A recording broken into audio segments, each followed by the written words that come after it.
Horizon Zero Dawn was one of the defining games of the PlayStation 4 era. It was praised for smart AI, an expansive open world, and it was all done under a new IP. Guerrilla Games, the team behind Horizon Zero Dawn, was already established as a consistent developer powerhouse for PlayStation exclusive games. Before this, they were responsible for developing the Killzone franchise. But now, with Horizon Zero Dawn being released in 2017 and a new generation of consoles approaching, I thought it was the perfect time to gather everything we know about Horizon Zero Dawn 2, or even Horizon 2. As always, all the links to the sources, if still available, will be down in the description below, so be sure to check those out, and let's get right into it. Let's start all the way back in April of 2017. Game Informer interviewed a few of the key team members behind Horizon Zero Dawn at Guerrilla Games, who are Herman Hulst, the managing director, Jean Bart van Beek, the art director for the game, and Matthias de Jong, the game director, and they gave a bunch of early information on where they wanted to take the franchise. The first update came in the form of the weapon wheel and how it could be better optimized in future installments. The question was, quote, there are 8 main weapons in Horizon, but you can only assign 4 to the weapon wheel at a given time. Why limit the player's ability to quickly swap between weapon types? Matthias answered, saying, quote, at some point we had more weapons on the wheel, but the controls got in the way of how quick we wanted the switching process to be. It just got too finicky. We have some ideas on how we can improve weapon/loadout switching, but I can't share anything yet. Now, this interview happened only 6 months past release, and it just shows they were already thinking about ways to better the franchise and their new ideas for UI and just weapon wheels in general moving forward with this series. Moving on, they were also asked about how the series would continue because most of the big questions were answered within the game itself, and it didn't leave too many questions for the players after finishing a playthrough. The exact quote says, quote, many games sacrifice a satisfying conclusion to set up a sequel, but Horizon answers all the big mysteries it sets up. Were you afraid of hamstringing potential future narratives by revealing too much? They responded saying, quote, we didn't want to play it safe and hold things back for some sequel that might never come. We wanted to tell a complete story, and that meant we were obligated to pay off the mysteries we set up. By the time you finish Horizon, you've discovered what happened to the ancient world, the purpose of robots, and why Aloy was shunned since birth, and her true origins. So yeah, if a sequel happens, we can't lean on any of that. I suppose that makes our jobs as writers more challenging, but challenge is good. End quote. And this answer is great. It shows, yes, they still did tease a little bit at Horizon Zero Dawn 1, but that they already knew that they wanted to tell a complete story, and hopefully the series continues in that way in each game while builds on the last is still a complete story and we don't always have to wait for sequels. And the very last question that I want to talk about says, quote, if a sequel does happen, what's the number one thing you would hope to change or expand on? JG responded saying, we've been absolutely humbled by players' responses to the story and their emotional connection to Aloy. Should a sequel happen, our number one goal would be to respect that connection by doing our utmost to create a story that resonates just as deeply. We feel duty bound to honor the time and emotion that players have invested in Horizon. The last thing we want to do is disappoint the folks who have given the game such passionate support. And another answer from JBVB says, more machines, they are a lot of fun to design, build, animate, and play with. I wish we could have done 100, but reality is a harsh mistress. It doesn't allow you to make hundreds of machines. Now, we get 2 key pieces of information from these answers. One, it doesn't seem like the developers are overtelling Aloy's story. I know this interview happened before the DLC for Horizon Zero Dawn came out, but it seems like they understand the players do feel a connection to her. We spent all this time figuring out her story and understanding her. I don't see them changing all that now for the sake of a sequel.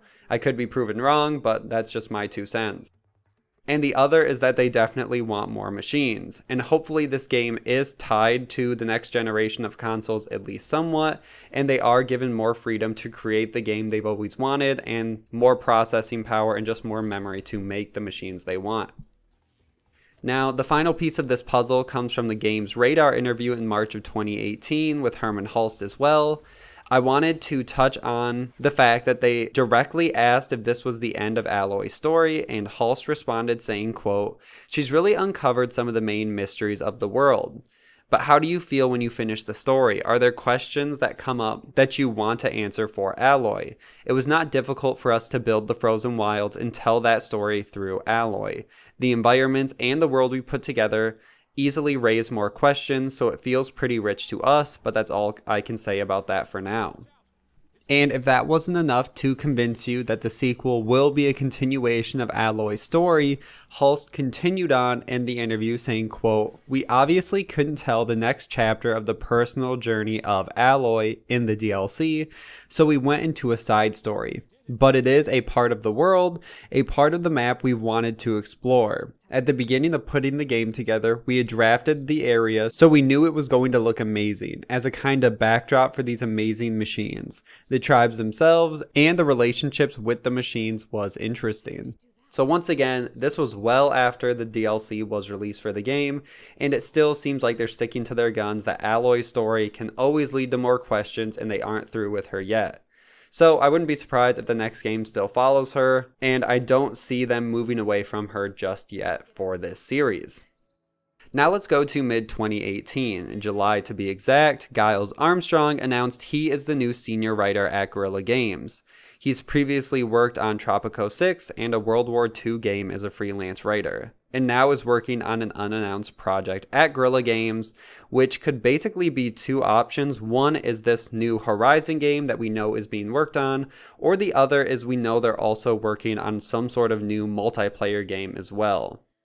Kind of transitioning from there, late 2018, Guerrilla Games started to bulk up its staff in preparation for all their unannounced games. As I said, we can assume one is a Horizon 2, some Horizon Zero Dawn sequel, and two things that I see often associated with Horizon 2 is two hires, Simon LaRoche and Chris Lee.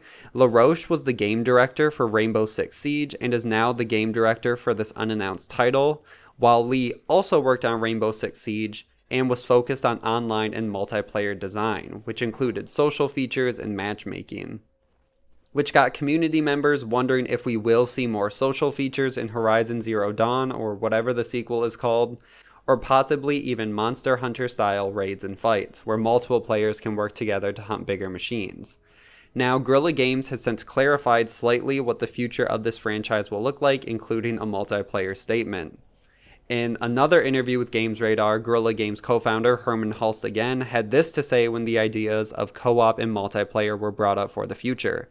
He said, quote, "I think some people are very happy when there's a beautiful single-player campaign and story, and that's been the overwhelming majority."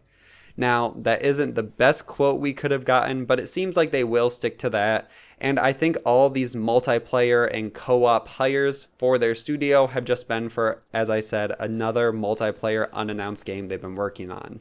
So not everyone they're hiring is going to be working on Horizon 2, it just doesn't make sense. They're a big company, they've always worked on multiple projects, and now is no different. I will also say in this video, I won't be going over a ton of other job postings and employee hires because we aren't 100% sure which project they're exactly working on, if it is this multiplayer game, if it's Horizon 2, or if there's even more projects in development. It's just too hard to tell. They're bulking up their staff too much, but I do think it's worth saying that also in 2018, Guerrilla Games announced they were moving into a new office, which was a precursor to the studio wanting to nearly double its staff. So in July of 2018, it was announced that the studio had 250 permanent employees, but wanted to move up to 400 permanent staff members to create and work on all their projects faster. They said though this expansion will take time and should last them for at least a decade. So that's why I'm saying they've been hiring so many people and working in new people, it's way too hard to know which one is for which project. And our last story of 2018 comes from an interview with the Dutch magazine Parool, where Hulst also gave the first mention of the time frame for this upcoming game. He said, quote, "After Horizon Zero Dawn, we are developing at an accelerated pace. The best talents are now coming to us. Only last month we have hired 9 people. but we also need more space for our sound and motion tracking studios. Growth should make it possible to release A-list games more often. We have been working on Horizon for 6.5 years, which is exceptional, but we want to release games every 2 or 3 years, both new titles and games based on existing titles. First thing I'll say is that this was translated, so there might be some finicky wording, but for the most part, we get the idea. Every 2 to 3 years, they want a new game, and if you remember, I said Horizon 1 was released in 2017, so we should be quickly approaching at least an announcement for Horizon 2. It's not an exact science, but if we look at the month time frame, Horizon was released in February 2017, so 3-year anniversary of the game is coming up in a little under a month, which means an announcement for the game should happen maybe even within this year. Obviously, this all gets more complicated because if this game does become a PS5 launch title, I think we could see an announcement sometime early this year, or maybe even on the anniversary of the first game's release, and then marketing will show more and more of the game leading into hopefully a fall 2020 or early 2021 release with the PS5. And we aren't too sure. We don't know if it's being held back because of that, if they're just taking more time with development, but expect it soon, and I would also expect it tied somewhat to the PS5. Whether it comes to both generations, we just aren't sure yet. Moving forward to 2019 and more recent news, Hania Gavankar, the voice actor behind the character Tatia in the Frozen Wilds DLC, did confirm that a sequel is happening, and her direct quote when asked about it was, quote, "Thank you for introducing me to Horizon Zero Dawn, because otherwise I never would have played that game." So good. I read your review or saw you online, and I was like, all right, I'll give this game a shot. Oh my god. It's incredible. I played it for like Just wait until you see the sequel, you're gonna die. Really? I know some secrets, you're gonna die. Oh. Give me one in the autograph line. I will. All right. It's not big news. We already knew for the most part the franchise was going to continue, but it is nice to hear her enthusiasm and just general enthusiasm from the cast when they're excited to show fans what they've been working on and what they know about this game. It's also cool that the Frozen Wilds will directly tie into the game. And for people that didn't play it, it seems like you probably should at least go back and refresh your memory before you get into this next title. Now let's talk about some of the safe assumptions. First being that the game series will continue to be a PlayStation exclusive and probably won't be on PC either. PlayStation is known to keep their exclusives as exclusive as possible, and after the success of the first Horizon game, I don't see this as being any different. Second is that this probably will be a launch title for the PS5. Guerrilla Games previously developed Killzone Shadowfall as a launch title for the PS4 while still developing Horizon, and while Killzone was still deemed a commercial and critical success in terms of sales, Horizon blew the game out of the water. So it makes more sense to develop a Horizon game as a launch title or another new IP rather than Killzone. And Killzone could still come, but just possibly later down the life cycle of the PS5. There is one last story I want to cover, which is going to be what to expect from the story in Horizon Zero Dawn 2, but there is one last thing I want to cover before that, which comes from friend of the channel, JorRaptor. I'll link his channel and original video down below. But it started with Darren, who's a principal animator at Guerrilla Games. He made a tweet of 2 pictures outside and inside of Goodbye Kansas, who are known for making cinematic trailers, and have done so for a lot of high-profile games like Cyberpunk 2077, Ghost Recon Wildlands, Mass Effect, Dragon Age, and so many more. The tweet has since been deleted, but it seems to imply that a trailer for the Horizon Zero Dawn sequel has been worked on and is definitely, hopefully, being saved for a reveal event sometime in the future, and it definitely will be high quality from all the work we can see that this Kansas studio has worked on in the past. Now with that out of the way, let's close out talking about where this game's story will go. In the base version of the game, it ends with Aloy thinking she has destroyed Hades and activates the virus Purge and is able to deactivate corrupted machines. However, in the post-credit scene, we see that Hades is captured by Sylens, who is still driven by his need for knowledge and wants answers. It's safe to assume we will travel to new areas in the sequel, possibly done in necessity to track down Sylens before he can release Hades again. And fans are also holding out hope that we can finally fight one of the Metal Devils, or Horuses, or a Titan. In the game, we kind of get partial looks at the machines, but over on ArtStation, the asset's art director at Guerrilla Games, Alex Zapata, released some amazing images that show the Horus Titan war machine. It looks really, really cool, and I would say we will definitely have some interaction with it in the next game. Now, there are a ton of alleged leaks out there, but I wanted to keep this video pretty safe and only confirmed information. Let me know, I might make a separate leaks or rumors focused video if you guys want that. But that's where we get to the end of this video. Make sure to like and share, subscribe for weekly gaming news, and I will see you guys in the next one.